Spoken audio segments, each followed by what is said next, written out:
conversar um negócio com a senhora. Converse. Bom dia, professora. Bom dia. Olha só, professora. Ontem eu estava desacumulando matéria de química, porque como uma boa estudante eu acumulo matéria, né? E aí, eu tava reparando uma coisa. Aí eu reassisti um pouco das aulas da senhora, vi videoaula no YouTube, fiz resumo.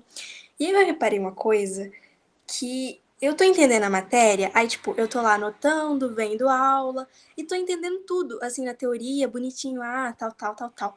E aí chega na hora de fazer exercício, parece que tá em grego.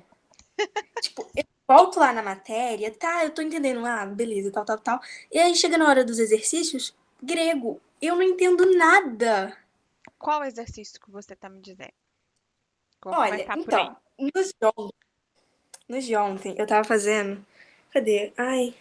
Tava fazendo umas questões fechadas. Eu acho que o 10, o 9, o 8, essas coisas assim. Aí, beleza, eu fiz. E quando eu fui ver, tava tudo errado. E aí eu fui rever o que eu tava errando. É o E que eu aí quando eu deixei de dever revi, de casa. ai, não sei, professora, não sei qual foi. Tá, beleza, para continuar. E aí, quando eu fui rever, era coisa que, quando eu tava lendo a teoria, pra mim eu tinha entendido. E aí na hora eu errei tudo. Ai, professora, eu vou tomar mais cuidado nessas próximas aulas, porque eu consegui entender depois. Eu vi a resolução, aí reli a matéria e consegui entender. Mas agora nessas próximas aulas eu vou tomar mais cuidado com isso, porque na hora eu tô entendendo tudo, aí chega na hora de fazer exercício e não consigo. Gente, a fala da Mari serve para todos vocês, tá? É, infelizmente, a gente tem essa questão na química, porque enquanto eu estou falando, vocês estão tão tranquilos, falando, não, tô entendendo tudo e pá. Mas aí, quando vocês vão fazer exercício, é outra vida. É uma coisa totalmente diferente. Então, por gentileza, prestem bastante atenção nas aulas e quando eu passo exercício para vocês, eu passo exatamente por esse motivo, porque eu sei que na hora de aplicar o conteúdo no exercício, fica um pouco mais complicado do que só eu falar aqui e vocês ouvirem, tá? Então, por esse motivo, os exercícios são extremamente importantes, certo? Logo, a gente precisa de fazê-los. Mari, qual que era a página do exercício? Me diga. O que eu tava fazendo foi na página, deixa eu ver, 14.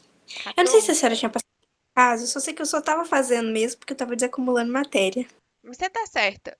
Por mais que eu não passe todos os exercícios, gente, é interessante que vocês façam todos, porque é assim que a gente consegue aprender e consegue seguir em frente, tá? Então, por mais que eu não tenha passado o exercício, procurem fazê-los, beleza? É que eu tô abrindo o livro aqui para eu chegar lá na página 14, para eu ver qual exercício que é, para eu te dar uma orientação.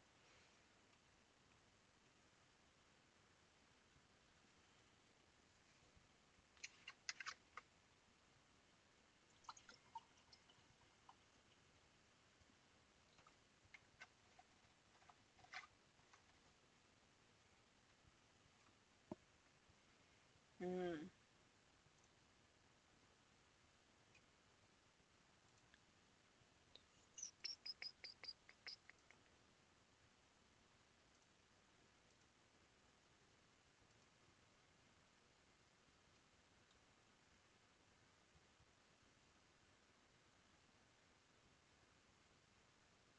bom dia, Isabela.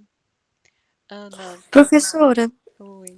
esse trem que a Ana Luísa ela mandou no chat, eu queria falar com você sobre isso, porque eu Também. não mandei o meu. Eu não mandei o Eu trabalho não aqui. mandei porque teria que fazer A2, Eu mas já tá percebi. tudo pronto. Eu percebi que poucas pessoas me enviaram, certo? Não, mas a primeira parte já tá feita. É só por esperar É, mesmo a segunda. sim. Mas tá Entendi, tudo ele só feito. Se resenha essa quiser coisa, mandar não, agora. não vi outro de outra pessoa. É, pois é. Então, temos dois problemas aqui. O primeiro, eu acho que realmente, quando vocês responderem, o colega não vai conseguir ver a resposta que vocês deram.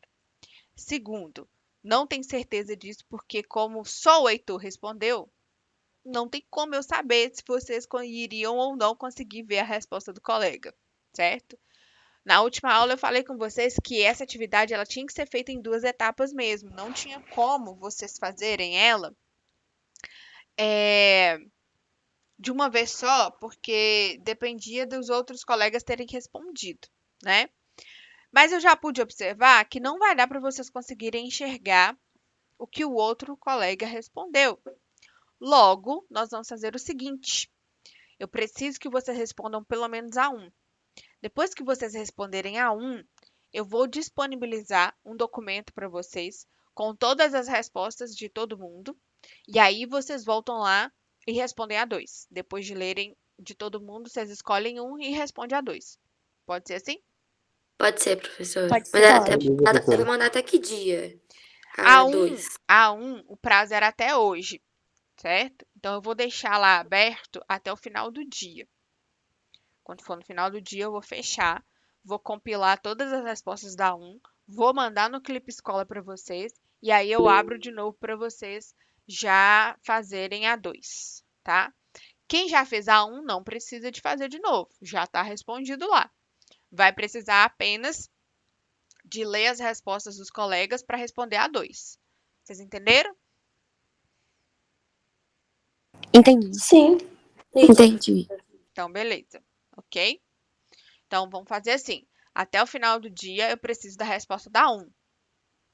Quando terminou, todo mundo enviou a um, eu vou pegar todas as respostas, vou compilar num documento, vou colocar no Clipe Escola. Vocês vão ler esse documento lá no Clipe Escola com a resposta de todo mundo da questão um, tá? E aí vão voltar lá para poder responder a 2.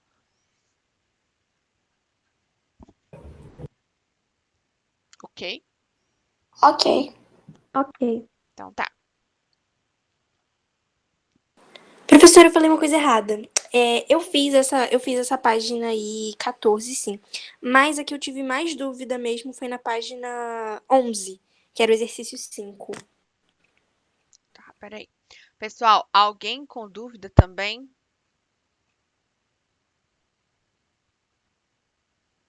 Eu tenho, só que é no para casa da página 22 a 27 que você tinha dado na aula passada. Tá, então vou tirar as dúvidas da 5 e depois eu vou para lá e tirar as dúvidas de quem tiver com dúvida lá também, tá?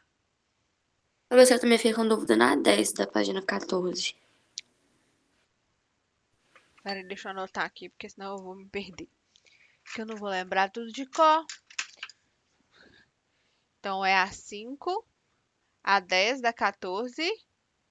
E qual que é a outra da 22? Eu tive dúvida na 14, na B da 15 e na 16. Beleza.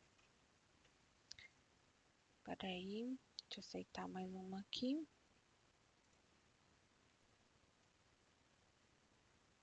Arthur, você já enviou a 1, né? A 2 você não chegou a enviar, não, né? Você tá perguntando aqui no chat.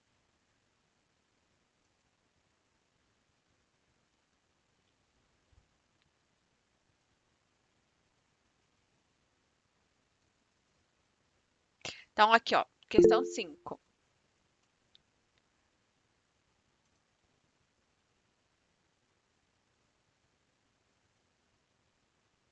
Ah, tá, entendi. Aí você não respondeu, você só enviou um ponto, né? Eu abro lá de novo e dou a chance de você responder de novo, tá bom?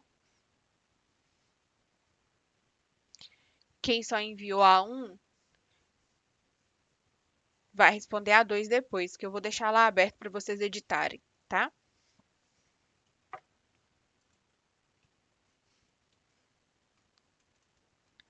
Professora, deixa eu te perguntar. Sim. É para falar sobre a importância da vacinação?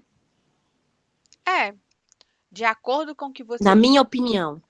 Ó, lá tem duas perguntas para vocês responderem. A primeira é de acordo com os vídeos que vocês viram e do ponto de vista científico, vocês responderem. E a segunda é dar a opinião de vocês, Ah, tá. entendeu? Então vocês têm que usar a ciência para responder e depois vocês vão dar a opinião de vocês, entendeu? Por que que eu pedi isso? Relevância desse trabalho. A gente precisa de aprender que ciência e opinião são duas coisas diferentes, certo? A gente não refuta, a gente não contraria, a gente não chega ali e nega a ciência só porque eu tenho uma opinião própria, certo? Mas para eu ter a minha opinião, eu preciso de ter conhecimento para ter opinião. Não adianta alguém chegar para mim e falar assim: é, eu não como alimento orgânico, eu não gosto de alimentos orgânicos, porque o transgênico é melhor. Exemplo, tá? Só para não falar de vacina, porque senão eu vou influenciar vocês. Ah, não, eu prefiro alimento transgênico, o orgânico é ruim. Quem que vai me convencer que o orgânico é bom? Eu prefiro transgênico. Tá, mas você chegou nessa opinião sua, através de quais argumentos? Você sabe o que que é um alimento orgânico, o que que é um alimento transgênico, para você ter essa opinião? Você tem conhecimento na área para poder dar essa opinião? Então, qual que é a relevância daquele fórum de discussões? Que vocês tenham conhecimento sobre vacinas, que vocês saibam os pontos importantes ali que vocês precisam de saber, para depois vocês terem uma opinião sobre o assunto. Então, a gente não pode ter uma opinião sobre o assunto sem ter conhecimento e sabedoria sobre ele. Esse é um grave problema que a gente tem no Brasil hoje. Não só sobre vacinas, mas sobre vários assuntos diferentes, certo? Porque todo mundo quer dar opinião sem ter conhecimento sobre o assunto. Isso é um problema sério. Isso é um problema seríssimo. Porque aí você dá a sua opinião, mas você não tem o conhecimento. E você influencia os outros também em relação a isso. Então, a relevância desse trabalho é que vocês aprendam que, para a gente ter opinião, a gente tem que ter conhecimento antes. Não adianta eu ter opinião sobre um determinado assunto se eu não sei sobre ele, certo? Uma coisa que eu também posso dar de exemplo para vocês. Eu não gosto muito de política, certo? Então, assim, é um assunto que eu não gosto muito de discutir, porque eu não tenho conhecimento sobre isso. Ah, bom, professora, será que você pode me explicar ou me falar a sua opinião sobre determinado assunto lá da geografia? Não, não sei. Como que eu vou te dar uma opinião de algo que eu não tenho conhecimento? É impossível. Ah, professora, e esse negócio aqui da física? Já que química e física estão sempre muito bem relacionados, me fala um pouco sobre essa questão aqui do movimento uniforme. Não vou falar, eu não tenho conhecimento, eu vou falar trem errado para vocês e eu vou influenciar vocês negativamente. Logo, eu não falo, entendeu? Então a gente tem que saber a hora de calarmos porque a gente não sabe falar sobre o assunto, certo? Não é o local onde eu tenho conhecimento. Então não falo, certo? A gente não tem que ter opinião para tudo. A gente tem que ter opinião depois que a gente tem conhecimento sobre o assunto. Se a gente não tem conhecimento, a gente não tem como dar opinião. Entendido? Então, esse é o objetivo do trabalho. Vocês lerem o texto que eu coloquei lá, assistirem os 2 vídeos que eu coloquei lá, tá? Aquele canal que eu peguei do YouTube, que chama Nunca Vi um Cientista, eles mostram muito conhecimento científico, muito mesmo, de uma forma bem clara e bem simples. Então, quem já viu os vídeos deve ter percebido que a moça do vídeo, ela fala de uma forma muito simples e a gente consegue entender muito bem o que ela está falando. Aquilo ali é fruto de um trabalho de uma vida. Ela é doutoranda, eu acho que aí em São Paulo, eu não sei se é em Campinas ou se é na USP. Eu acho que é na USP. Ou seja, ela tem uma carga de conhecimento gigantesca. Ah, e aí eu preciso de ler a quantidade de artigos que ela lê, ler a quantidade de revistas científicas que ela lê, fazer as pesquisas que ela faz para eu ter conhecimento sobre o assunto? Não. É por isso que esses canais, é por isso que existem fontes de conhecimento confiáveis. Esse canal é um deles. É uma fonte de conhecimento confiável. Você pode procurar, que você vai achar conteúdos confiáveis, certo? Diferente, por exemplo, de um jornal de imprensa, certo? Uma revista científica é diferente de uma revista relacionada ao jornalismo. Porque quem forma jornalista, ele não é formado na área da qual ele está dando aquela notícia. Então, ele não sabe, ele não tem conhecimento suficiente para poder falar sobre aquilo. Logo, todas as informações que chegam para a gente através de jornal, seja ele escrito, seja ele telejornal, essas revistas tipo Veja, Isto É, essas outras revistas todas, sites de internet que estão relacionados ao jornalismo, eles modificam totalmente o entendimento de um artigo científico, de uma notícia científica, porque eles precisam de vender a notícia deles. E aí eles modificam isso. E aí a gente fica com a opinião da pessoa que escreveu aquilo ali. Esse é o nosso problema, né? O jornalista, ele não tem conhecimento suficiente para escrever sobre determinado assunto científico. Então, se vocês querem ter conhecimento sobre determinado assunto, procure a fonte. Não leia matéria de jornal e revista comuns. Procure fonte de conhecimento científico. Procure fontes de pessoas que estão ligadas à ciência. Elas vão saber te dar uma informação correta. E aí você vai ter conhecimento para ter a sua opinião. Entendeu?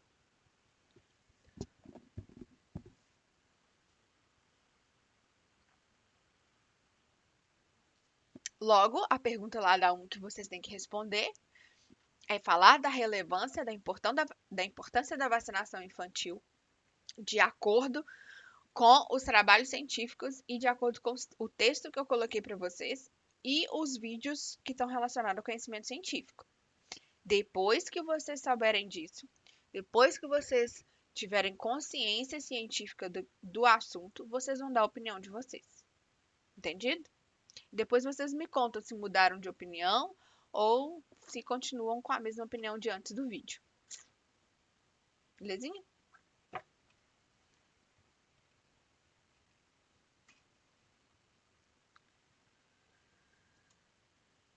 Questão 5, né? Que foi a que a Mari ficou na dúvida, né?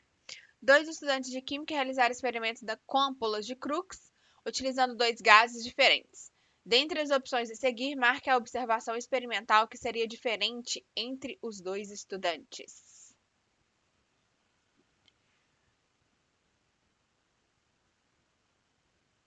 A direção dos raios catódicos, o desvio dos raios catódicos mediante a presença de um campo elétrico, a razão carga-massa dos raios catódicos e nenhuma observação seria diferente.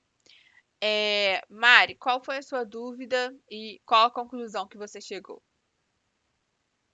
Então, professora, nessa questão eu tinha marcado a letra C, que é a razão, carga, barra massa dos raios catódicos. Aí eu fui ver o gabarito para corrigir minha resposta e eu vi que estava errada, que a resposta certa seria nenhuma observação seria diferente.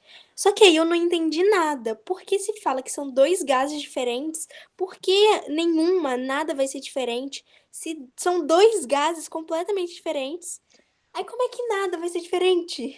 Porque Aí foi isso que eu não entendi. o comportamento dos gases, em geral, é igual. Pode ser gases diferentes, mas o comportamento deles é igual. Então, na hora que você ioniza eles, que a gente vai chegar nessa parte, né, de falar de ionização, mas na hora que você coloca ele dentro da ampola de Crookes ou outros experimentos, outros estudos que são feitos, o comportamento dos gases é o mesmo. Tanto que na segunda série, a primeira matéria que eles estão terminando de ver agora chama Teoria Cinética dos Gases. Os gases têm o mesmo comportamento em qualquer experimento. Então, por isso que, independente do gás que foi utilizado dentro da ampola de Crookes, o resultado do experimento vai ser sempre o mesmo. Nunca vai modificar. Entendeu? Ah, agora entendi, professora, entendi. Obrigada. De nada. Mas já deixando aqui uma dica para vocês, todas as questões que tiverem com esse númerozinho e com essa setinha aqui, ó, são questões que tem correção online para vocês, com explicação. Logo, quando vocês quiserem tiverem com dúvida e a questão tiver esse código e essa setinha, vocês podem acessar para ver a explicação da resposta, tá? Beleza. Bom, questão 10 agora.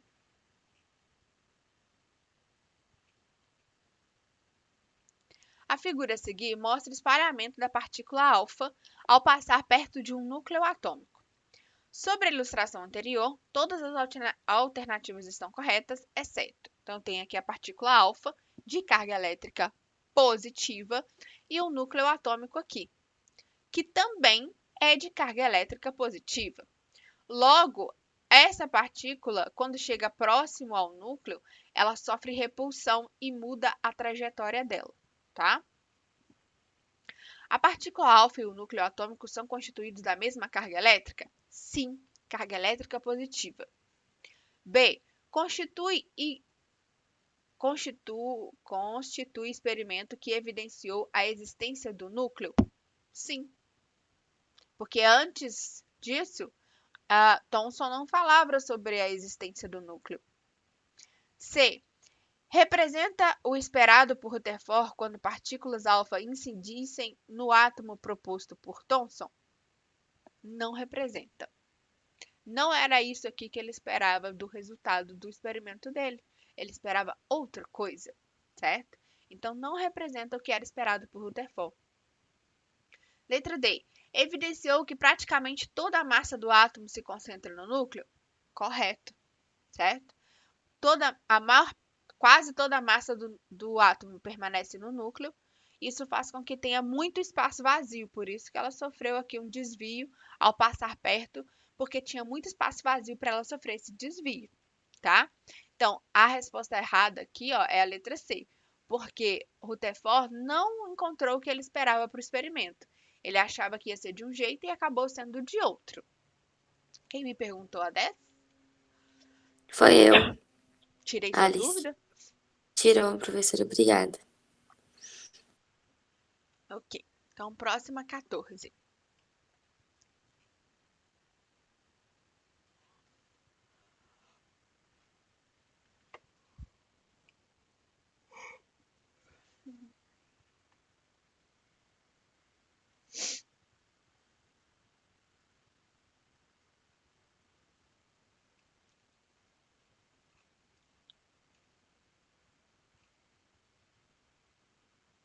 Quando o livro resolver abrir todo, né?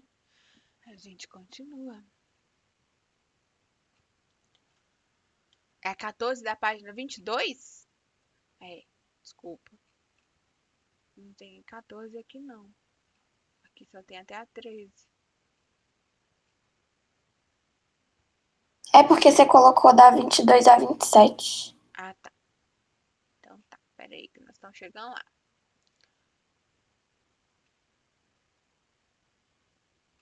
Essa aqui. Isso. Alternativa que reúne apenas espécies isoeletrônicas. Espécies isoeletrônicas são aquelas que contêm o mesmo número de elétrons, certo? Como que eu vou saber isso, né? Eu vou pegar o elemento, que nesse caso aqui é o nitrogênio. Vou procurar lá na tabela periódica qual que é o número atômico do nitrogênio. E o número atômico do nitrogênio, ele vai me informar no átomo neutro quanto ele tem de prótons e quanto ele tem de elétrons, certo? Então, no átomo neutro, para o nitrogênio, ele tem 7 prótons e ele tem 7 elétrons. Acontece que aqui esse nitrogênio tem uma carga de 3-. Isso quer dizer que ele tem 3 elétrons, 3 cargas negativas a mais do que as positivas. Então, se ele tem 7 cargas positivas, isso quer dizer que ele vai ter 10 cargas negativas, porque ele tem 3 a mais do que próton. Deu para entender? Sim. No caso do flúor, é um F-1. Flúor tem número atômico igual a 9. Para um átomo neutro, isso quer dizer que ele tem 9 prótons, 9 cargas positivas, e tem 9 elétrons, que são as 9 cargas negativas. Se ele tem um -1 aqui em cima, quer dizer que ele tem uma carga negativa a mais. Logo, ele tem 10 elétrons e 9 prótons. Então, o nitrogênio tinha 10 elétrons, o flúor também tem 10 elétrons. No caso do alumínio, o número atômico dele é 13. Ali a gente tem um alumínio 3+. Se fosse um alumínio neutro, ele teria 13 prótons, cargas positivas, e 13 elétrons, cargas negativas. Mas ali está mostrando um alumínio com 3 cargas positivas a mais. Então, se ele tem 13 prótons, ele não pode perder próton. Porque se ele se ele ganhar próton para ter quantidade de prótons a mais, ele vai para o número atômico ali, que é o número atômico 16. Número atômico 16 não é alumínio mais. Então, eu não posso somar próton. Eu tenho que tirar elétron. Então, eu tenho 13 prótons, mas eu vou ter 10 elétrons. Porque a diferença entre a quantidade de prótons e elétrons é de 3 unidades. Mas eu vou ter mais prótons, porque o que está mostrando aqui é um sinal de positivo, logo eu tenho 3 cargas positivas a mais. Então, eu tiro 3 elétrons. Então, eu tinha 13 prótons e tinha 13 elétrons. Agora, eu vou continuar tendo 13 prótons, mas eu vou ter 10 elétrons, 3 a menos do que próton. Então, permaneço com 10 elétrons. Deu para entender? Deu. Então, a resposta aqui já é a letra A. Eu nem sabia, mas já é a letra A. Nitrogênio com 10 elétrons, flúor com 10 elétrons e alumínio com 10 elétrons. Espécies isoeletrônicas são aquelas que possuem o mesmo número de elétrons. Tirei a dúvida? Tirou. Professor, tem como fazer a 15B? Tem agora. Então, fazendo a 15B. A tabela contém informações sobre algumas espécies químicas, átomos ou íons. A partir dos dados fornecidos, complete as lacunas existentes. Então, olha só. Eu tenho próton, nêutron, elétron e carga líquida. Essa carga líquida é essa cargazinha que a gente tem aqui em cima, certo? É a carga do íon, tá? E aí, o que eu tenho aqui? Número de prótons igual a 33. Qual é o elemento químico que tem que tem 33 prótons? Aí eu tenho que ir lá na tabela periódica e olhar lá na tabela quem tem 33 prótons. Alguém? É o AS, mas eu esqueci o nome dele. Arsênio. Ah, isso. Eu até tenho uma tabela aberta aqui. É isso mesmo, arsênio. Vocês querem olhar a tabela para encontrar? Ou vocês têm uma tabela aberta aí? Eu não tenho, não. Eu tenho que procurar. Eu até tenho aqui em casa, mas eu tenho que procurar onde ela está, no caso. Bom, eu não consigo compartilhar duas telas. Mas no fim do livro tem uma tabela. Então, podem olhar lá. Quem tá com o livro na mão aí, dá uma olhadinha aí no final do livro. Mas aí tá a tabela,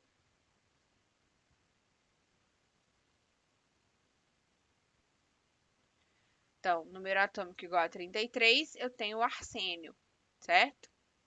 Aí, o que eu vou fazer? Eu vou lá no livro agora.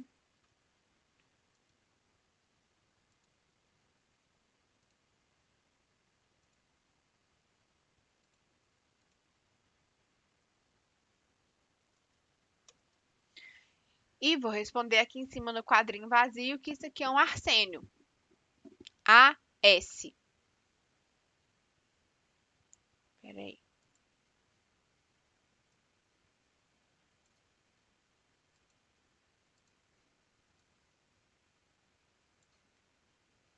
Então, aqui em cima eu tenho um AS. Tá muito bonito, não? Dá um desconto aí, tá? Quantidade de nêutrons, 36. Então, isso quer dizer que a massa é a soma de prótons e nêutrons. Então, 33 com 36 vai dar 69. Então a massa aqui, ó, é 69. Nossa, não vou conseguir fazer pequeno, viu, gente? 69. Número atômico, que é igual ao número de prótons, então continua 33. Quantidade de elétrons, aí eu vou olhar essa carga líquida aqui, ó. Aqui tá me dizendo que esse arsênio é um arsênio 3-. Então a carga dele aqui, ó, é 3-. Se a carga dele é 3-, quer dizer que ele tem 3 elétrons a mais do que prótons. Se ele tem 33 prótons, quer dizer que ele vai ter 36 elétrons. Deu para entender aqui, gente, essa questão? Deu. Dá para fazer o restante?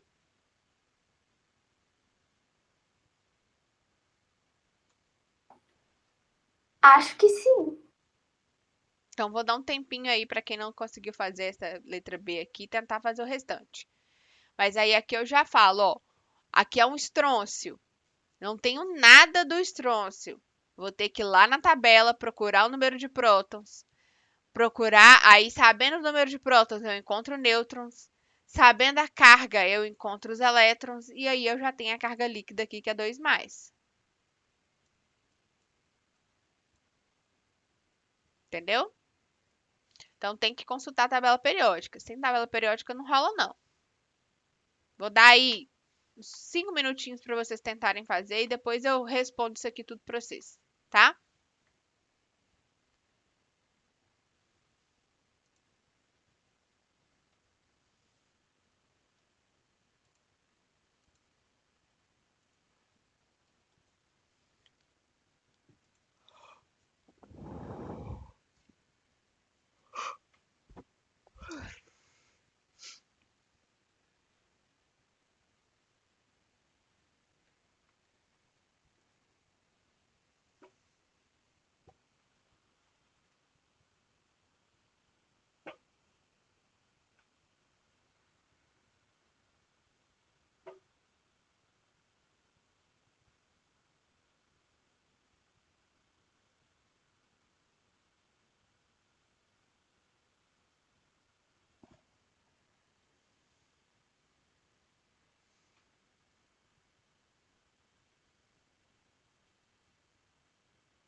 Pronto?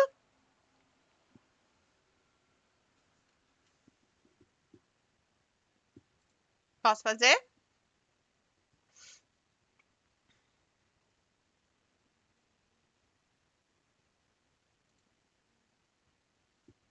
Gente, vocês estão aí? Estão me ouvindo?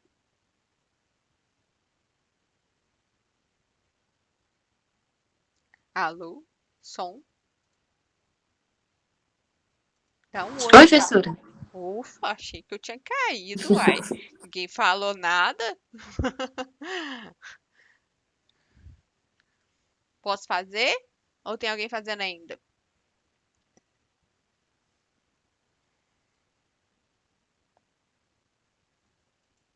Pode fazer, professora. Então, beleza.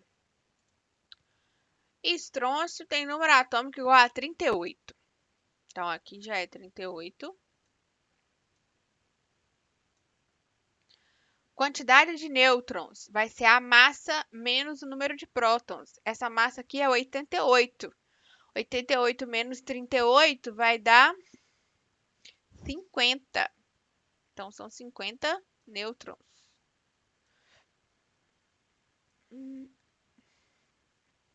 Quantidade de elétrons. Olha, tem uma carga 2 mais aqui. Quer dizer que eu tenho 2 elétrons a menos do que próton. Então, se eu tenho 38 prótons, quer dizer que eu tenho 36 elétrons. Ok? Próximo, prótons 17. Quem tem número atômico 17 é o cloro. Cl. Não é Ci não, viu? Cl. Número de nêutrons, mas tem 18 elétrons. Então, aqui, para eu saber a massa, eu vou somar próton com... próton com nêutron. Isso dá 37. Então, quer dizer que esse cloro tem massa igual a 37. Que letra horrorosa, senhor. Quantidade de elétrons tem um elétron a mais do que próton. Logo, ele vai ter uma carga menos 1. Então, aqui é menos 1.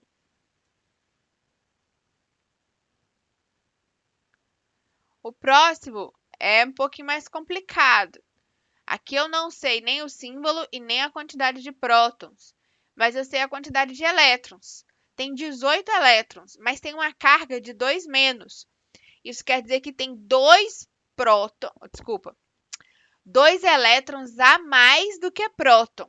Então, se eu tenho 18 elétrons e são 2 a mais, isso quer dizer que ele vai ter 16 prótons. Número atômico igual a 16 é o enxofre.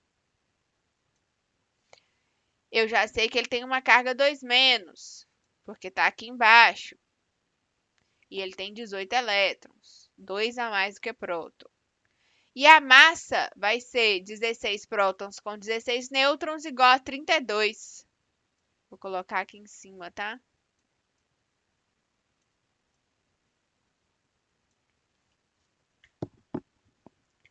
O próximo aqui tem 26 prótons. O elemento que tem 26 prótons é o ferro. Então, símbolo Fe. A massa dele é a soma de próton com nêutron. Então, a massa dele é igual a 56. Vou jogar para cá também.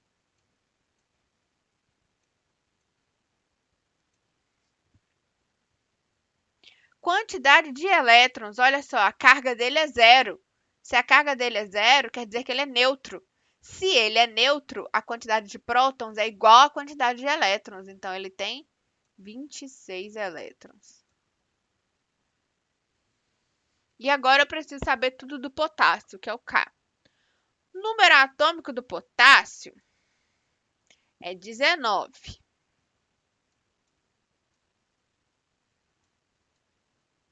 Não fala a quantidade de nêutrons, mas fala a massa aqui em cima.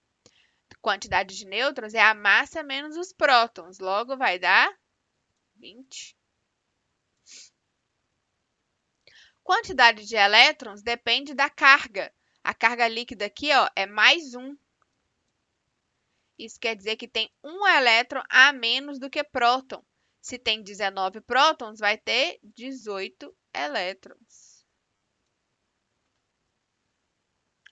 Ok? Ok, professora. Ok. Então tá bom. Ok. Questão 16. Um átomo de um certo elemento químico possui 18 prótons, 19 nêutrons e 18 elétrons. Antes de eu perguntar outra coisa, esse átomo é um íon ou é neutro? Neutro. Por quê? Mesmo número de prótons e elétrons. 18 prótons, 18 elétrons. Mesmo número de próton e elétron. Logo, ele é neutro, não é um íon, tá? Dos elementos listados a seguir, qual representa um de seus isótonos? Olha só, tá vendo esse N aqui embaixo, ó? Isótono quer dizer que tem o mesmo número de nêutrons.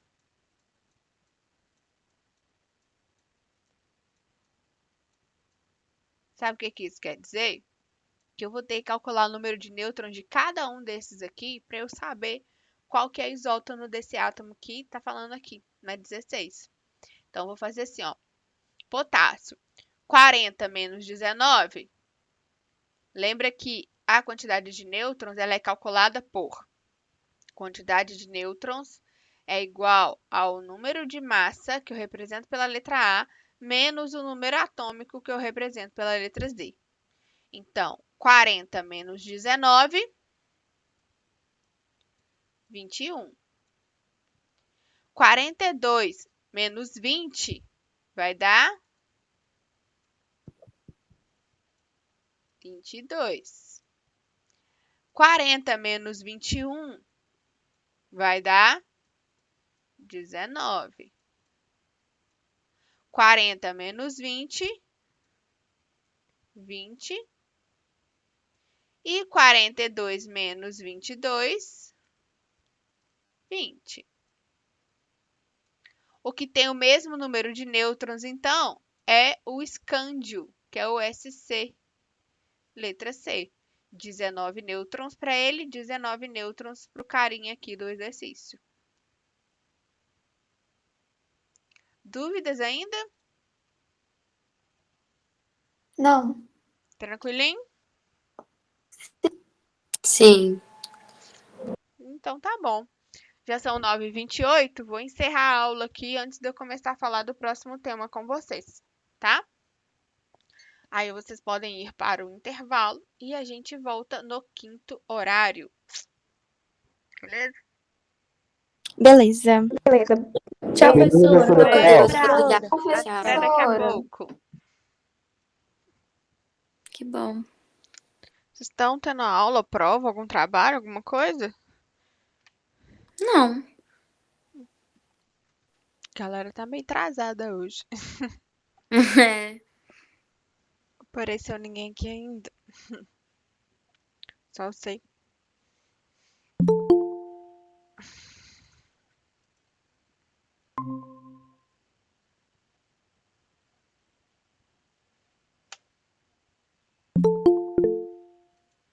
E aí, Thales?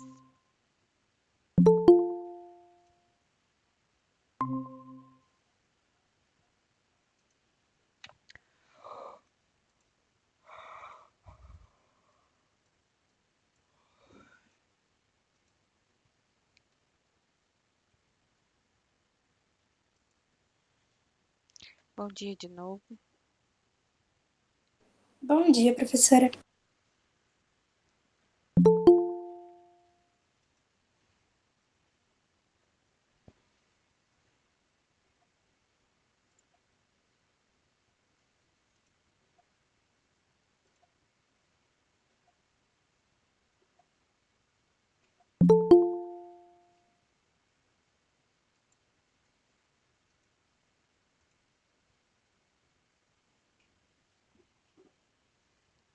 Oi de novo, professora. Oi, Tudo bem?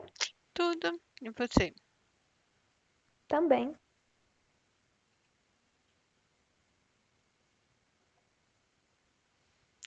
esperando aqui chegar mais um pouquinho de gente pra gente continuar, tá?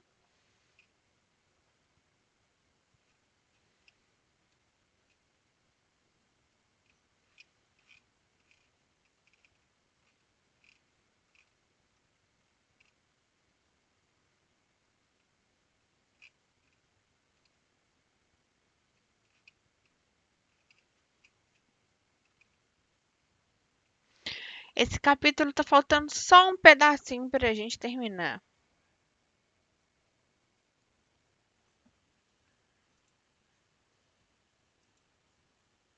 É, que bom, né?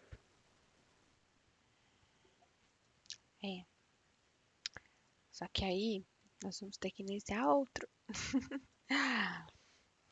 Só tá faltando uma parte, que é a parte de distribuição eletrônica. Aí eu vou deixar para casa com vocês, tá?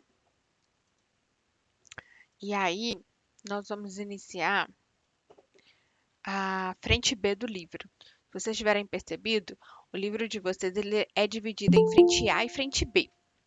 Essa que a gente está vendo agora é o capítulo 1 da frente A. Mas a gente também tem a frente B. E a gente tem que estudar as duas frentes juntos, né? Até ano passado, eu tinha 3 aulas semanais de química com o primeiro ano. Esse ano caiu para 2. Quando eram 3 aulas semanais, eu deixava 2 para a frente A e uma para a frente B, porque a frente B é um pouco menor. Só que esse ano não tem 3, esse ano só tem 2. Então, eu vou terminar uma frente para depois começar a outra. Então, por exemplo, eu vou terminar o capítulo 1 da frente A agora. Eu vou iniciar o capítulo 1 da frente B. Quando eu terminar o capítulo 1 da frente B, eu inicio o capítulo 2 da frente A. Entendeu? Eu vou avisando vocês quando eu for fazer essa mudança de uma parte do livro para outra, beleza?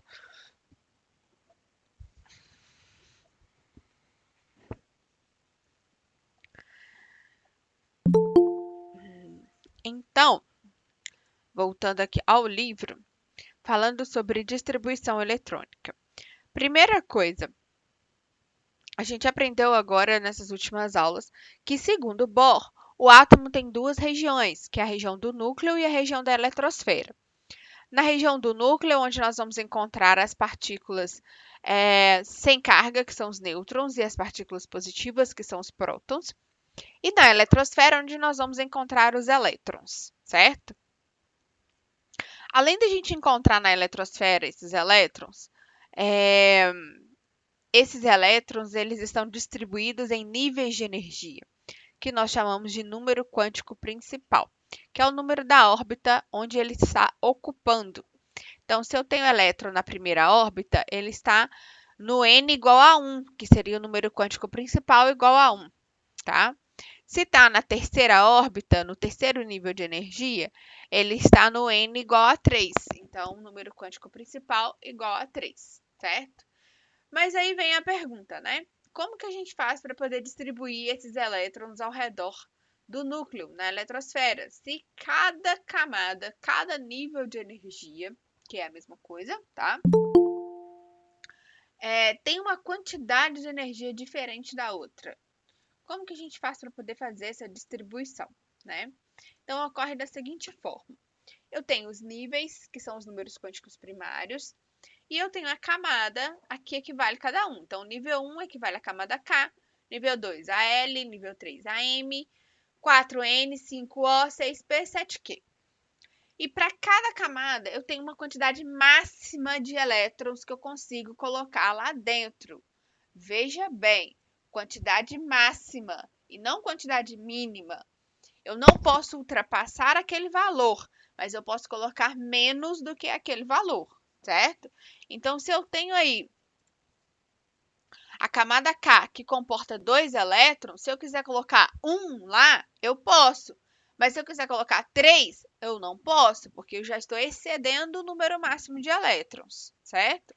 Esse 1 a mais, ele vai passar para o próximo nível de energia, que é o 2. Então, vou lá na camada K, que é o nível 1, distribuo 2 elétrons. Mas eu tinha 3, ficou sobrando 1. O que eu faço com esse 1? Eu jogo ele no segundo nível, que é a camada L, que comporta até 8 elétrons. Isso quer dizer que eu não posso ultrapassar 8, mas eu posso colocar menos do que 8, certo? A M cabe 18, N e O 32, a P 18 e a Q 8, tá?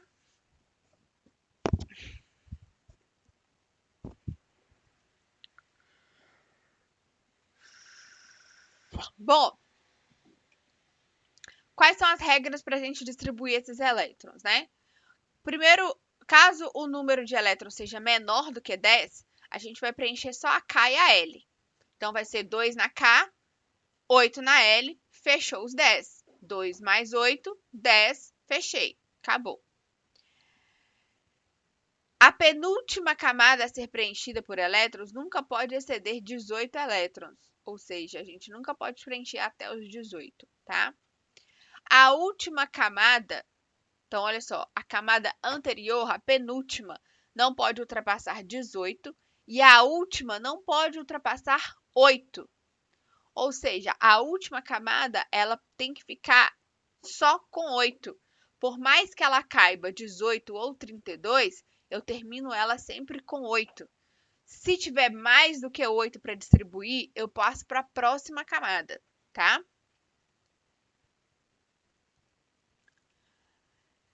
E aqui é o que eu acabei de falar. Quando o número de elétrons for superior ao que cabe na camada, na última camada, repete-se o número de elétrons contidos na camada anterior e os elétrons restantes são colocados na próxima camada. Então, o exemplo que a gente tem aqui, ó. Átomos de sódio, o número atômico dele é 11, quer dizer que ele tem 11 elétrons, certo? E aí, faça uma distribuição eletrônica do sódio. 2 elétrons na primeira camada, que só comporta 2. 8 elétrons na segunda camada, que só comporta 8. E 1 elétron na terceira camada, que comporta até 18, mas você pode colocar menos, certo? Esse 1 aqui, ó, se a gente somar essas quantidades aqui, ó, vai dar 11, que é o número atômico, sempre, tá? Sempre não, quando for íon é diferente, tá? Aí a gente tem que calcular o número de elétrons primeiro. O átomo de cálcio, que tem número atômico igual a 20, quer dizer que ele tem 20 elétrons. Então, o que a gente faz? Primeira com 2. Segunda com 8. Eu tenho 20. Já foram 10. Faltam 10. A terceira cabe até 18. Então, eu vou lá e coloco 10 aqui. Só que tem uma regrinha aqui antes, que fala que a última camada não pode exceder 8 elétrons. Então, o que eu faço? Eu pego esses 10 que estavam na última, diminuo para 8 e vai ficar faltando 2. Os outros 2 eu distribuo na próxima camada de energia. Então, fica 2 na primeira, 8 na L, 8 na M e 2 na N. Próximo exemplo é o átomo de estanho. Desculpa. O átomo de estanho, ele mostra 2, olha só, o número atômico dele é 50. Isso quer dizer que ele tem 50 prótons e tem 50 elétrons, certo? Então, nós vamos distribuir 50 elétrons. Vou distribuir 2 na primeira camada, que só comporta 2, vai faltar 48. 8 na segunda camada, que só comporta 8, vai faltar 40. 18 na terceira e 22 na última, porque essa última é a quarta e a quarta cabe 32. Então, aqui, ó, dá para colocar. Porém, a regra me diz que eu não posso ultrapassar 18 elétrons na penúltima e nem 8 elétrons na última. Logo, aqui está errado. Eu estou passando de 8 elétrons. Então, o que eu faço? Eu distribuo de novo. 2 elétrons na primeira, 8 na segunda, 18 na terceira. Na quarta, ao invés de eu pôr 22, eu vou repetir e vou colocar 18, porque eu não posso pôr mais do que 18 na penúltima camada. E na última camada, a quantidade que faltou para completar os 50, que são apenas 4 elétrons. Então, eu ponho ele aqui na última camada, na quinta, por mais que a quinta caiba 32, não tem problema eu distribuir menos, tá? Certo? Deu para entender? Deu. Sim. Então vamos fazer a 17 e a 18, por favor, para a gente poder ter certeza e passar para frente.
Temos a resposta da 17? Temos, só na 18 que eu tive dúvida. Todo mundo já fez a 17?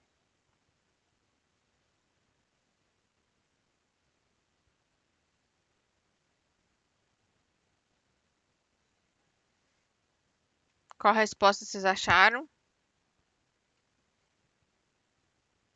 2, 8 e 4, letra C. Todo mundo achou a letra C?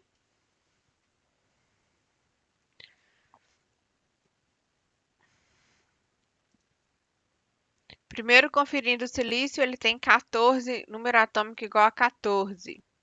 Logo, a gente tem que distribuir 14 elétrons.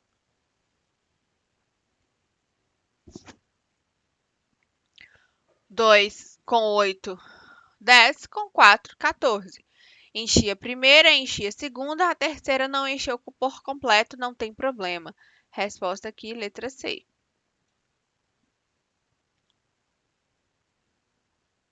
Questão 18. Cloreto de cálcio é um dos componentes mais utilizados como agente antimorfo comercial. Aí a pergunta é: nesse composto, cálcio está presente na forma de cátion, cálcio 2+.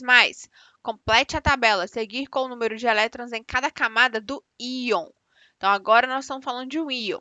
Aí nós vamos lá na tabela e vamos olhar qual o número atômico do cálcio.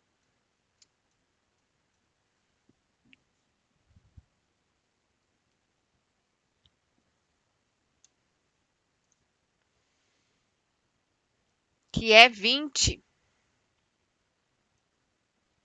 Não vai caber aqui. Legal. Então, o número atômico do cálcio é 20. Isso quer dizer que ele tem 20 cargas positivas e 20 cargas negativas. Já o cálcio 2+, tem duas cargas positivas a mais do que elétrons. Então, quer dizer que ele permanece com 20 prótons, mas agora ele só tem 18 elétrons. Como distribuir os 18 elétrons? 2 elétrons na primeira camada, 8 elétrons na segunda camada, foram 10. Faltam 8. 8 elétrons na última camada. 8 com 8, 16, com 2, 18. Então, eu tenho uma K com 2, L com 8, M com 8 e N com nenhuma. Dúvidas? Não. Então, anota para casa.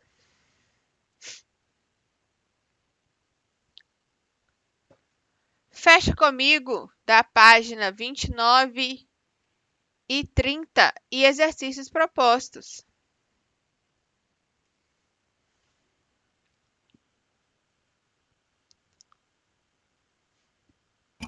Qual, professor? Exercícios propostos da página 31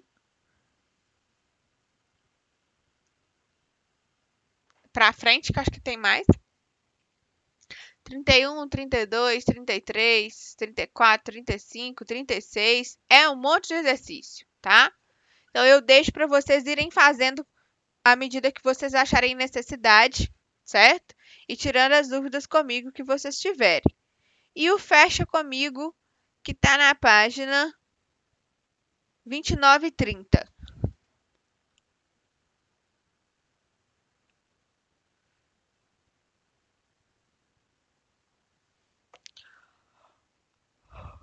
Tudo bem? Tudo. Tudo. Então, beleza. Então, vou voltar aqui agora.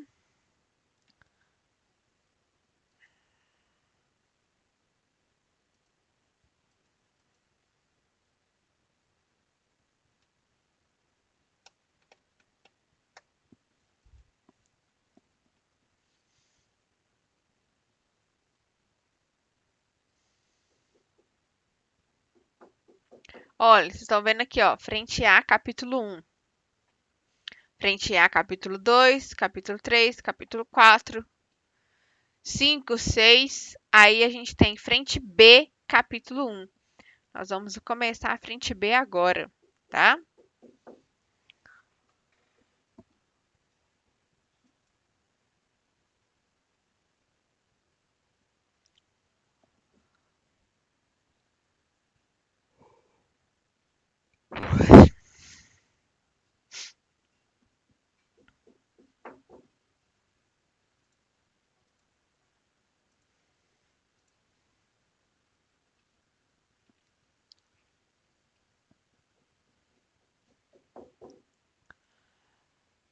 Bom, esse capítulo ele fala sobre os sistemas químicos e o que compõe a natureza.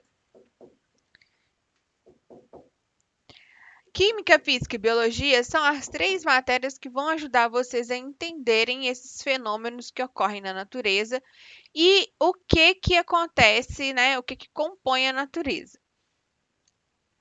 Para começar, eu queria que vocês pensassem o que é matéria e o que é energia, sem ver aqui a resposta.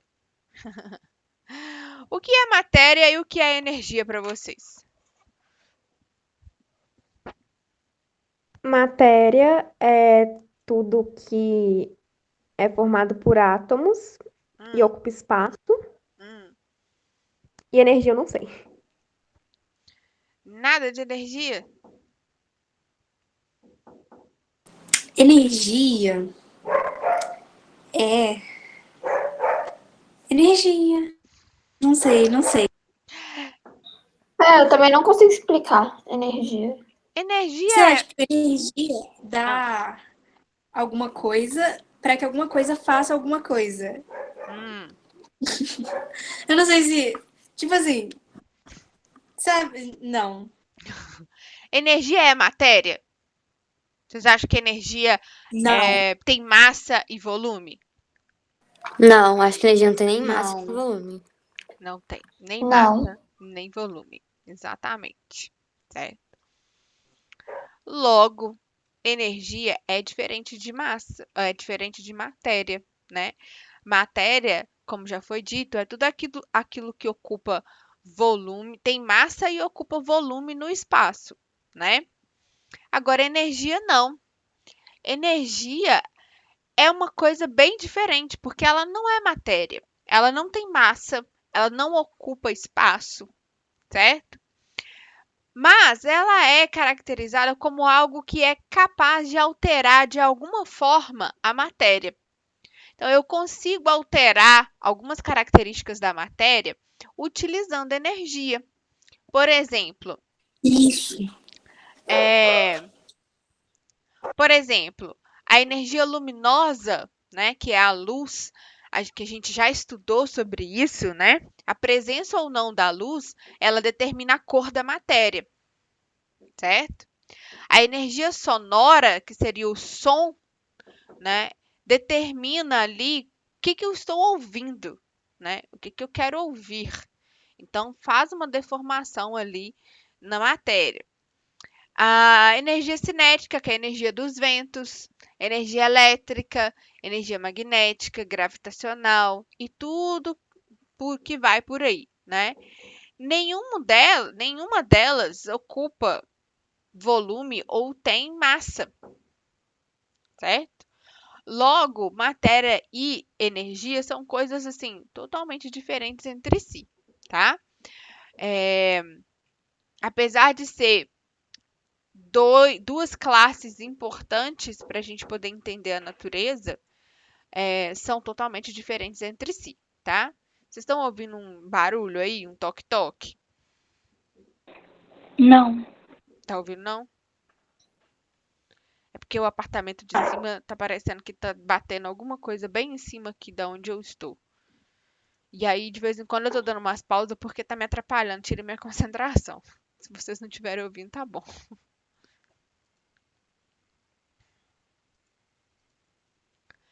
Então, tá aí, né? Matéria é tudo aquilo que tem massa e volume, ou seja, ocupa lugar no espaço, tá? Bom, nós temos aí unidades de medida de massa, o mais comum é o grama ou quilo, né? E unidade de volume, que a gente utiliza muito, que é o litro e o mililitro.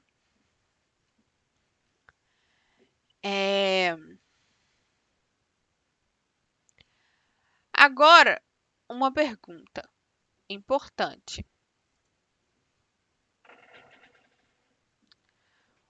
O ar, é matéria ou energia? Matéria. O ar é matéria? Ele ocupa espaço? Não, Sim. eu acho que não. Eu acho que não. Ele tem massa e ocupa espaço. Se ele é matéria, ele devia ter massa e Tipo ocupar assim, espaço. um exemplo, quando a gente enche um balão. Então, ele ocupa, porque pra deixar o balão cheio, ele tem que ocupar alguma coisa, né? Exatamente. Pois é. E o balão aumenta de massa justamente por causa do ar. O balão fica Sim. mais pesado depois que você enche? Sim. Sim. Não, não fica pesado, só fica cheio. Peraí, tá bugando. Então, vocês estão me falando que ele tem volume porque ele consegue encher um balão. Mas ele não tem massa, porque não pesa. Não, ele tem massa, sim. E pesa. Não, eu acho que ele não pesa, assim. Mas que ele tem volume, ele tem. Não, se ele tem massa, ele tem peso, porque Aí ele vai ser afetado pela gravidade e vai ter o peso. Verdade, tipo assim, se alguma coisa, sei lá, o vento tá forte e tá empurrando alguma coisa, ele tem que pesar alguma coisa pra conseguir empurrar. Tipo assim, Sim. você tá entendendo? Tipo, o ventilador ligado batendo no nosso cabelo e esse cachorro latindo. Se o nosso cabelo bate, é porque tem que ter algum peso, né, pra ele voar. Bem pensado. Tá acompanhando aí, Alice, que você estava achando que não tinha massa, né? Mas Uhum. aí, eu tenho outra pergunta. Então tá. Se a gente levar em consideração que o ar, ele é matéria, então ele tem volume e tem massa. E considerarmos que a nossa atmosfera, ela é composta basicamente por gases, certo? Por ar, ok? Então, por exemplo, nesse momento aqui agora, minha casa, ou a casa de vocês, ou qualquer outro lugar sobre a Terra, está cheio de ar, porque a gente está respirando, a gente precisa de ter oxigênio. Além do oxigênio, a gente tem outros gases também que compõem o ar, certo? Se o ar tem massa, por que eu não estou sentindo o peso dele?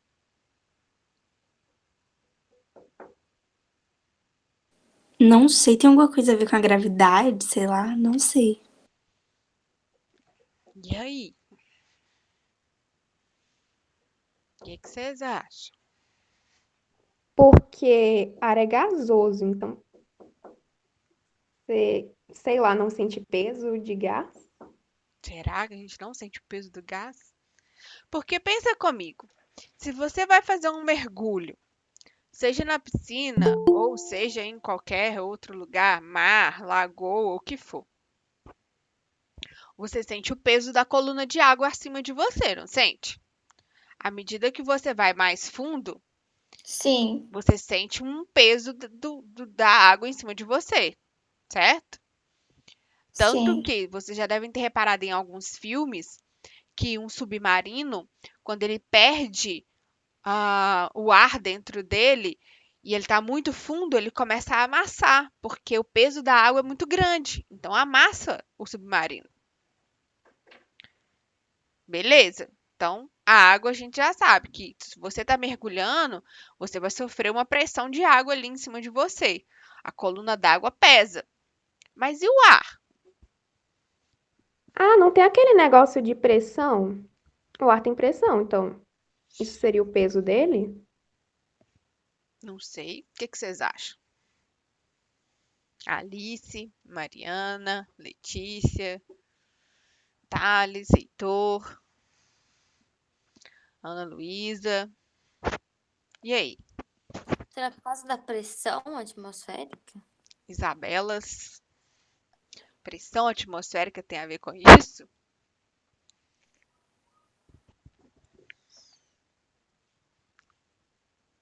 O que vocês acham? Sim, porque a pressão é o ar exercendo peso. Pois é. Então, depois de fazer vocês pensarem um pouquinho, certo? Vou falar para vocês o seguinte: o ar, ele é matéria sim, certo? Vamos pensar aí no oxigênio, por exemplo. A gente acabou de aprender lá na frente A que o oxigênio é um átomo, certo? E esse átomo, ele tem um número de massa, ou seja, ele tem um peso, certo? E aí, quando eu formo o gás oxigênio, que é o que a gente respira, ele é o O2. O2 são dois átomos de oxigênio ligados um ao outro. Se um oxigênio tem massa 16, o O2 vai ter massa valendo quanto? 32. 32, porque são dois átomos de oxigênio juntos. Além do oxigênio no ar, nós temos também nitrogênio, que também tem uma massa para cada átomo. Massa de um átomo de nitrogênio é 14. Dois átomos de nitrogênio, 28. Além de oxigênio e nitrogênio, que são os maiores componentes do ar atmosférico, nós ainda vamos ter monóxido de carbono, que é o CO, dióxido de carbono, que é o CO2, água na forma de gás, H2O. Nós ainda vamos ter vários outros gases em menores quantidades que compõem o ar atmosférico. Cada um deles é composto por átomos. Logo, eles têm um peso, eles têm uma massa. E isso faz com que eles exerçam, sim, um certo peso sobre a superfície da Terra. E esse peso que eles exercem sobre a superfície da Terra se chama pressão atmosférica. A gente sente a pressão atmosférica? Sim. Me dê um exemplo de quando você sente pressão atmosférica. Quando você tá, tipo, muito. Eu acho que tem coisa de piscina, quando você vai na praia, aí você vai muito fundo. Não sei. É porque, tipo Quando assim. você tá em um lugar alto. Quando você anda de verdade. Tipo, você tá numa avião, montanha e você começa a sentir falta de ar. Aham. Quando você tá num lugar alto, principalmente. Pois Isso é. aí. Quando você está num lugar muito alto e desce para um local muito baixo, você vai sentir diferença na pressão atmosférica. Porque a quantidade de ar O ouvido acima da sua tampa. cabeça varia. Oi, Mari. O ouvido tampa. Tem falta de ar quando tá numa montanha. Exatamente. Quando você está num local muito alto, você sente falta de ar. Por que você sente falta de ar? Porque lá em cima tem menos oxigênio do que aqui embaixo. A quantidade de ar que está sobre a sua cabeça é menor. Então, a quantidade de oxigênio é menor, certo? Então, você sente falta de ar. Uma forma da gente identificar isso, essa diferença da pressão atmosférica, é um estalinho que a gente sente no ouvido. Vocês já perceberam isso? Quando a gente anda de avião ou quando a gente sobe um morro muito rápido, a gente sempre fica meio Sim. surdo, né? Sim. Sim, sempre Parece acontece. que tampa nosso ouvido quando a gente Parece sobe que de o ouvido avião. tampa. Exatamente. Isso é por causa da diferença de pressão atmosférica. O nosso ouvido tem um sistema muito sensível em relação à diferença de pressão atmosférica. Ele tem uma questão assim importante no nosso ouvido, que é em relação ao nosso equilíbrio. Ele ajuda no nosso equilíbrio, tanto que quando a gente está começando a ficar desequilibrado, a tender para um lado, quem está mostrando isso para a gente, quem está mandando sinal para o cérebro entender que você está desequilibrado, é o ouvido. E a outra função, além da principal, que é ouvir, né, é a gente detectar essa diferença mínima de pressão atmosférica, tá? E aí eu vou dizer para vocês o seguinte, eu não sei se vocês já fizeram mergulho na vida. Eu fiz mergulho uma vez em praia. Eu fiz mergulho lá em Arraial do Cabo. Melhor experiência que eu já Sim, tive na Porto de vida, viu, Galinhas. gente? Façam mergulho, tá? Mas assim, não é só o mergulho de você ficar ali na superfície da água, só vendo os peixinhos, não. É descer mesmo, até lá embaixo, sabe? Ou é massa demais. Eu vi tartaruga, eu vi um tanto de bicho. Nossa, é muito legal, muito mesmo. Só que tem um problema. Porque quando você faz mergulho, além de você ter a pressão atmosférica normal da Terra, você tem a pressão da coluna de água. Então, quando você começa a descer, que você desce 1 metro, eu desci em torno de 15 metros para baixo da água. Quando você começa a descer, desce 5 metros, você já começa a sentir o seu ouvido quase explodindo de tanta pressão que você está sentindo nele. Aí os mergulhadores ensinam a gente a tampar o nariz e fazer força. Aí você melhora a pressão no ouvido.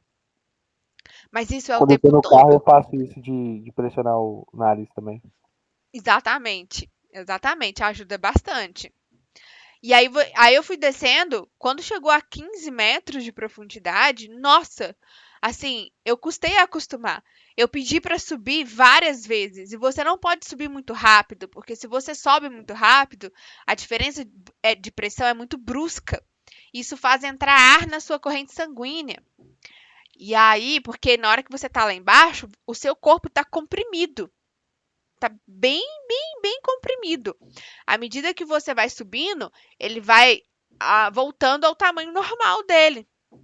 E isso faz com que, se eu tenho um sangue que está mega comprimido, se ele volta muito rápido ao tamanho normal, ele enche de bolha de gás. Isso é uma doença que chama doença. Ah, esqueci o nome da doença, mas mergulhador tem muito problema com isso. Tem que voltar devagar, porque senão dá problema, certo? O que eu quero dizer com isso tudo, né? O ar tem massa. O ar ocupa espaço, certo? Logo, né? Nós temos aqui, ó, a explicação da pressão atmosférica, né? Quanto mais ar você tem acima da sua cabeça, acima da superfície da Terra, maior vai ser a pressão atmosférica. Quanto menos ar você tiver, menor vai ser a pressão atmosférica, tá? Por que eu estou dizendo isso? Porque é muito fácil a gente achar que o ar não tem massa, porque é algo que a gente não vê, é algo que a gente não consegue pegar. Tipo, ó, meu copo. Eu consigo pegar meu copo. Eu sei que ele está aqui ocupando espaço. Logo, ele tem massa. Agora, o ar. Eu não consigo pegar o ar. Eu não consigo. Ele não tem forma. Não consigo vê-lo, né? Então é algo que fica muito abstrato. Então a gente tem que pensar por outros pontos para entender que o ar realmente é matéria, tá? Bom, densidade. Alguém já ouviu falar sobre densidade? Densidade, professor? Densidade. Ah, Sim. tá, então já. O que é? Me explique. Ai, não sei explicar. O que você diria que é algo muito denso? Que tem, tipo, muito volume? Não sei. Não necessariamente tem muito volume. Muita concentração de alguma coisa. Isso pode ser. Desde que você saiba me explicar o que é uma concentração. Ah, tipo, uma coisa. Muito densa, é tipo. Muita coisa junta, sabe? Concentração de coisa. Isso aí. Muita coisa junta. Essa muita coisa junta, essa coisa, pode ser várias coisas, certo? Quando a gente fala assim, Isso. a gente não está podendo aglomerar, porque quando a gente aglomera, a gente aumenta a densidade de pessoas naquele local. O que é isso? Isso quer dizer que tem muita gente num espaço muito pequeno. Logo, a densidade de pessoas ali está alta, certo? Vocês já devem ter estudado lá em geografia também, densidade demográfica. Eu lembrei disso quando você falou de densidade geográfica. Nossa, tem muito tempo, eu nem lembrava disso. Pois é, mas densidade demográfica é exatamente isso, a quantidade de pessoas que a gente tem por metro quadrado. Quanto mais gente a gente tem em 1 metro quadrado, maior a densidade demográfica. Ou seja, eu tenho um espaço pequeno que acumula muita gente junta. Então, quanto mais coisas a gente tem num determinado espaço muito pequeno, pode ser um espaço grande, mas Aumenta a densidade, né? aumenta a densidade. Exatamente. Então, quando eu falo assim que um material é muito denso, isso quer dizer que ele tem muitos átomos, que seria a coisa, né? Muitas coisas juntas. No caso de um material que é muito denso, isso quer dizer que os átomos estão tão juntinhos, tão próximos um do outro, que ele ocupa um espaço muito pequeno e ali tem muito átomo. Logo, aquela matéria é muito densa, certo? Exemplo disso para vocês. Se vocês colocam uma bolinha de metal e uma bolinha de plástico na água, qual é a mais densa? A bolinha, a menor. As duas têm o mesmo Professora, tamanho. desculpa. Licença, eu tive que sair para pegar café. A senhora pode só repetir o que é densidade, por favor? Na verdade, eu ainda não dei o conceito de densidade. Ah, tá. Então, Estou beleza. circulando para eu chegar lá. Peraí. Mas a pergunta foi: eu tenho duas bolinhas idênticas, de tamanho idênticos, certo? e massa idênticas. Massa e tamanho idênticos. Uma é de plástico. Mentira, a massa não vai ser igual, não. Falei errado, tá? Tamanho idêntico. Uma bolinha de plástico, a outra de metal. Coloquei as duas na água. Qual é a mais densa? A de metal. A de metal? Por quê? Porque a de metal afunda, ela é mais densa. Por causa da massa. Porque a de metal afunda. Porque a de metal, mesmo tendo o mesmo tamanho de uma de plástico, a massa contida no mesmo volume é maior. É mais densa, né? Mais densa. Por isso faz com que ela seja mais densa, certo? Então a quantidade de partículas que a gente tem no mesmo espaço, né? Eu falei com vocês que são duas bolinhas do mesmo tamanho, né? Então a quantidade de partículas que eu tenho no mesmo espaço não é igual. A quantidade de partículas que tem na bolinha de metal é maior do que a quantidade de partículas que tem numa bolinha de plástico. Isso faz com que a densidade de partículas na bolinha de metal seja maior. Logo, ela é mais densa, então ela afunda. Na de plástico, eu vou ter menos partículas no mesmo espaço. Logo, ela é menos densa, então ela vai flutuar, certo? Então, o que é densidade? Densidade, na verdade, ela é uma relação entre a quantidade de partículas que a gente tem num determinado espaço. Então, olha só, ela é representada por essa letra grega que se chama ρ, tá? Mas também a gente pode pôr um D aqui, que não tem problema nenhum. Densidade é igual a massa dividido pelo volume, certo? O que isso quer dizer? Quer dizer que massa e volume, eles estão interligados. Para eu descobrir se a densidade é alta ou se a densidade é baixa, eu tenho que saber qual a quantidade de partículas, ou seja, qual a massa que eu tenho de partículas, estão contidas num determinado volume. A unidade de medida de densidade é grama por ml, ou seja, qual a massa em gramas de partículas eu tenho em 1 ml daquela substância. 1 ml pode também ser utilizado no lugar do ml o centímetro cúbico, porque a unidade de medida é a mesma, só muda o nome. 1 ml é igual a 1 centímetro cúbico. Então, pode aparecer para vocês grama por ml ou grama por centímetro cúbico. Então, quando a gente olha aqui, ó, por exemplo, ó, material, hélio. Olha a densidade do hélio, 1,8 vezes 10 a menos 4. Todo mundo aí familiarizado com potência de 10? Notação Sim. científica? Sim. Sim. Então, 10 a menos 4, isso quer dizer que são 4 casas depois da vírgula. Pequenininho. Eu pego 1 ml de hélio, eu tenho 1,8 vezes 10 a menos 4 de massa de partículas de hélio. Agora, comparando com o ferro, 7,8 gramas por ml. Olha a diferença.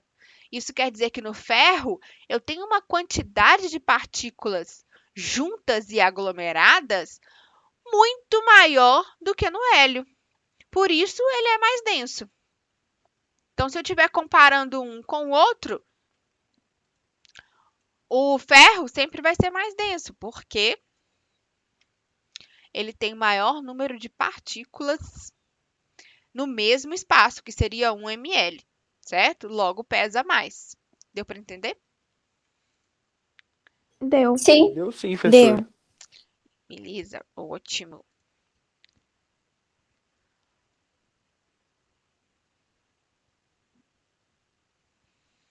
Bom, aqui está falando um pouco sobre o submarino, então se vocês quiserem assistir como que funciona, como é o funcionamento de um submarino, vocês podem assistir aqui que vai ser muito legal. Mas uma coisa que eu queria falar antes da aula acabar, porque ela já está no finalzinho, tá? Vocês já repararam quando vocês entram na água, seja na piscina ou seja no mar, que a água do fundo é sempre mais fria do que a água da superfície? Sim. Sim. Todo mundo já reparou isso, né? Como que vocês me explicariam isso? Ah, não sei explicar, professora. Ou vocês acham que, tipo assim, o sol tá batendo ali, né, Eu na achava isso. piscina, e aí ele esquenta a camada de cima, e aí essa camada de cima fica quente e a de baixo fica gelada. Eu achava muito isso, era exatamente isso. É o normal da gente pensar, certo?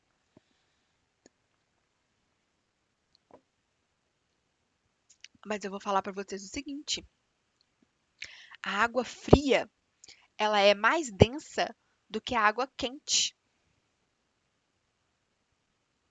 Logo, a água fria fica embaixo e a água quente fica em cima, certo? Outro exemplo que eu dou para vocês, o funcionamento da geladeira. O porquê que a maior parte das geladeiras, elas têm o freezer em cima e a geladeira normal embaixo. Porque como o ar frio é mais denso, a tendência dele é descer.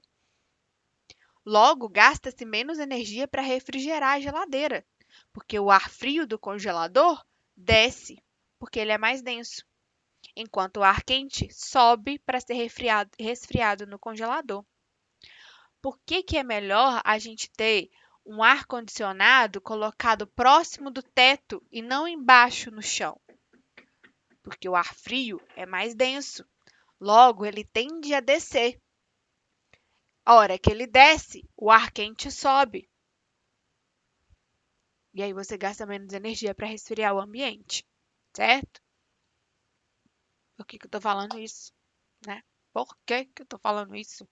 Porque a gente vai estudar daqui para frente os estados físicos e a gente precisa de entender a relação de densidade entre os três estados físicos: sólido, líquido e gasoso. Beleza? Quem tiver curiosidade, Beleza, professora. já começa a pesquisar para a próxima aula, tá bom? Amo essa matéria. Tá bom, professora. Oi? Beleza. Eu amo Que estado. bom, gente. Obrigada. Fico muito feliz de ouvir. Beijos para vocês. Até terça-feira que vem, Beijo, tá? Tchau, professora. professora. Beijo, Tchau, professora. Até terça-feira Tchau, que com vem. Deus.